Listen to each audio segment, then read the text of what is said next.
Kui palju keedusoola inimese organism vajab ja miks?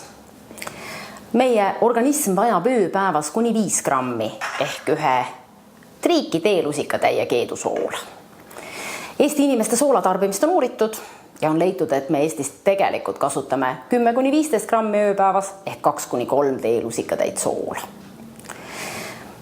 Naatriumkloriid ehk keedusool on vajalik organismis.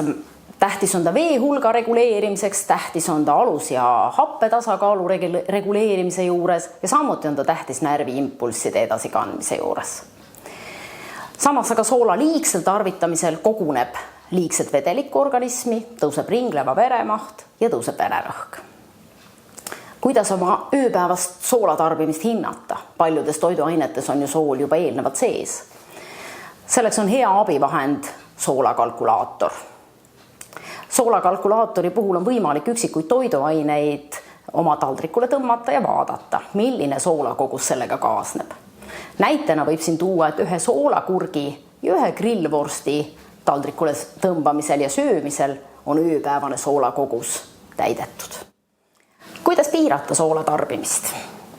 Kindlasti on peamine abivahend toidu kodus valmistamine.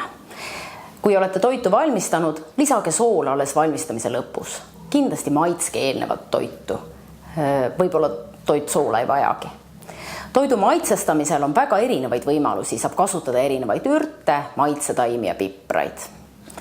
Vältige kombineeritud maitseainesegusid, sest nendest väga mitmed sisaldavad juba ka soola.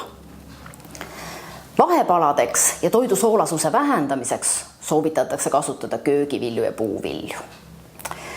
Tähelepanu tuleb pöörata ka lisanditele, näiteks salatikastmed. Et kindlasti tasub ka salatikaste valmistada ise ja mitte kasutada selleks juba valmiskastmeid, ketšupit, majoneesi, mis kõik reeglina soola sisaldavad. Soolaste toiduainete juures näiteks soolaseened või soolakurgid saab soolasisaldust vähendada eelneva leotamisega. Kui sööte restoranis, võib paluda omale lisatav kaste anda eraldi nõus juurde või samuti ei ole piinlik paluda ka valmistada toitu soolata või vähendatud soolaga. Kauplustes tuleks jälgida toiduainete etiketimärgistust. Mõnikord on etiketil sool märgitud ka naatriumina.